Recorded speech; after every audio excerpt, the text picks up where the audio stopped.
Welcome back. So we're cleaning the radiator on my scooter. I'm going to show you how I do it and what the best way is to get it clean and working efficiently. So you may have left off on the previous episode where we basically flushed out all the system, the cooling system, and we got rid of all the old fluids and we did a bit of a mix formula. So make sure to check out the previous film in this episode. 250cc scooter restore Yamaha X City. So now I'm basically having a bit of a mare getting the radiator off. There's pipes left, right, center. You want to make sure you take off all the bolts and the screws to be able to take the radiator off the bike. Because mine is on an odd position behind the wheel, it's difficult to clean. So I'm just going to take it out and just inspect it to make sure it's fine. Two 10mm bolts on either side of the radiator allowed me to remove it. There's about 3 pipes in total which had little clips on them with a screwdriver. So I removed the screwdriver clips, which allowed me to disengage the radiator. I took that out of the bike completely to work on it. So as you can see, you're going to get different angles of the pipes. They can be tricky to take off, and make sure the pipes are not brittle and they're malleable. So these were malleable and soft, so that made me think the pipes are okay, they don't need changing. As a pipe comes off, some of them can be hard, so I used one of these, what do you call these, wrenches? But I put a bit of hose pipe on the end of the teeth so it doesn't end up damaging my pipes. And there you go, it's come out now, so the last pipe comes off, and then I'll get that and inspect it. So here we go. You can see it's pretty bad condition. It's kind of gone to a point where it's really bad. I'm hoping that it's not rusted, which looked like it wasn't rusted. Just needs a good clean. So now I'm going to be using a formula to clean this, which is the treatment, you could call it.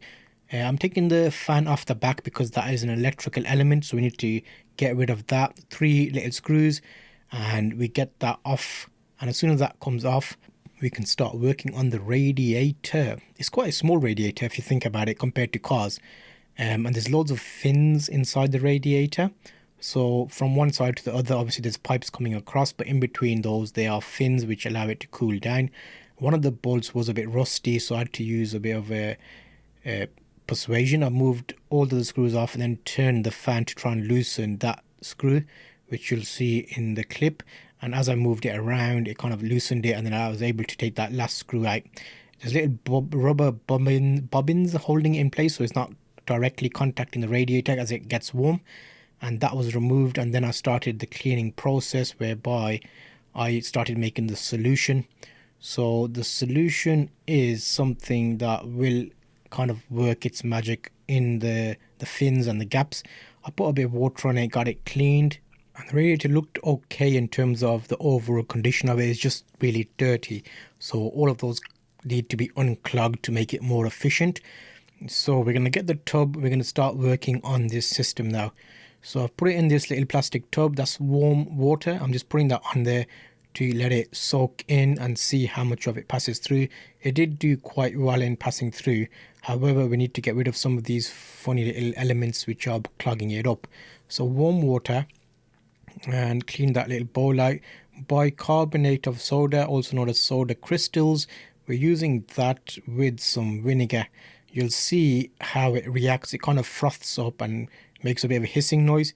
It starts smelling like when you open a Coke bottle, and it kind of, you get that gas. Well, it smells gassy. It's basically farting, isn't it? Sodium vinegar fart is what it is. So yeah, you just mix that up and whack it on there with a brush.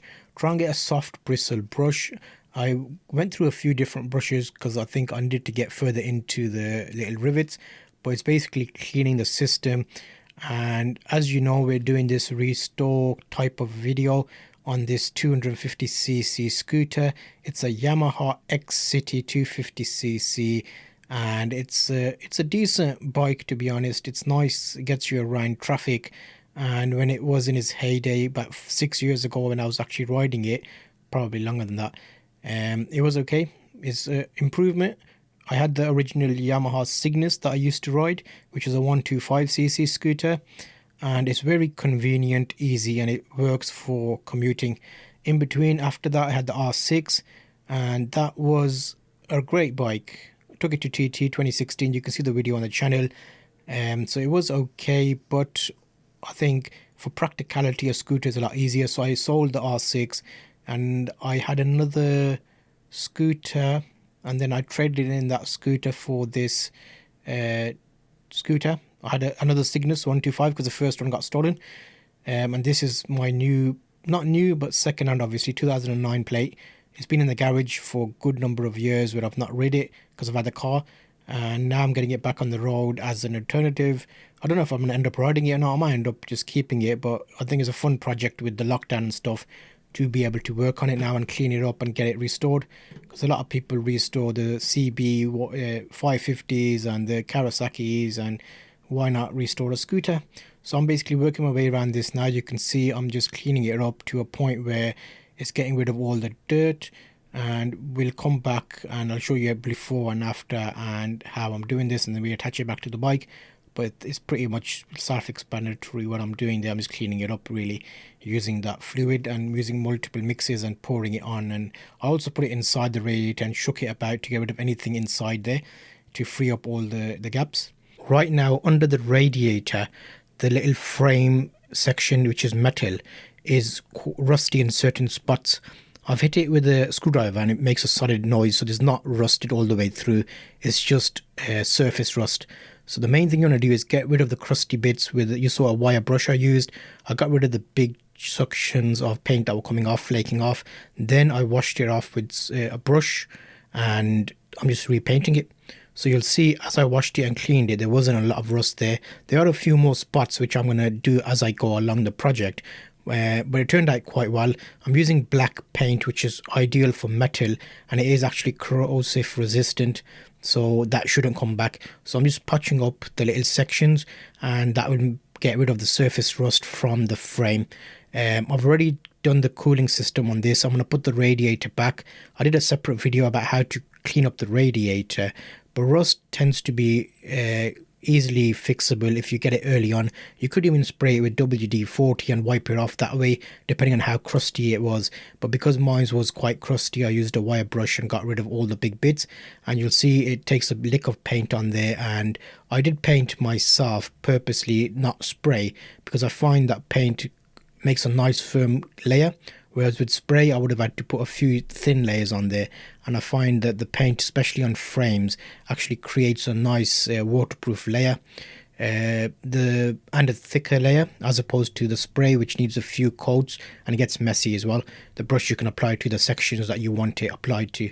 So that's how to quickly get rid of surface rust. And this is a 250cc scooter, so you can do it on any type of metal. Previous one you would have seen me clean it up. Here's a quick tip: get a bit of fairy, and around the little sections that go into the pipes, on the outer section, put a bit of fairy. That allows you to easily slide on the pipes. I had a bit of a nightmare taking them off, but when you're putting them on, they have clips on anyway, so it's not likely that they're going to just slip off. But outer rim, just lube it up a bit. That allows you to easily get it out and slide it on and off. And you would have also seen there was a bit of surface rust on where the mounting section was, and I did a little clip to show you how to get rid of surface rust. I wire brushed it down and put a black paint on there just to avoid that getting any worse than it was. Now I'm putting the radiator back into its position, and it's a big difference from before. I think it was really just getting to a point where it's getting clogged up, so the little mission that we did cleaning it up has helped get that sorted out. Just be sure that it's seated correctly in the position, and you can easily get the nuts in. So either side there were some 10mm bolts that I'm putting back into here to hold it in place. And there also will be a few pipes you need to reattach. So remember the ones that were closest to the intake sections and the outtake sections, you just slide them back on and use a flat screwdriver to tighten the little holders, the grippers. I found that quite easily. I'm basically going to put everything on and do a flush of the system at the same time. This makes sure that any cleaning I've done, if I've left anything present, like that vinegar and baking soda mix, bicarbonate soda, sodium thing, is left, it gets washed out, because I don't really want it in there permanently. So you'll see now it's looking a bit better than it did before. I'm getting the little shroud back on there as well, which helps make sure the air from the riding goes directly into the radiator to clean it or cool it down even. So that's going through that. I started up, I let it warm up, and I'm using a big can here. This is plain water, 6 liters. I'm just going to put it in and let it run for a little while and then totally flush everything out again.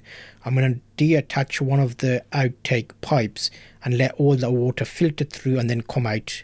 And the idea of that is it's a flush. So we're basically getting rid of everything in the radiator and the cooling system. It should be nice and clean, the water coming out. If it is, then you know your bike's running nicely and the water's good. You'll see here as I put, yeah, there you go. See, it's coming out as white as it went in, as clear.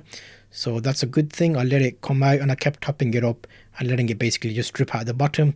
No contaminants and nothing was falling out, so I knew I've done a good job with cleaning it up in the previous episodes.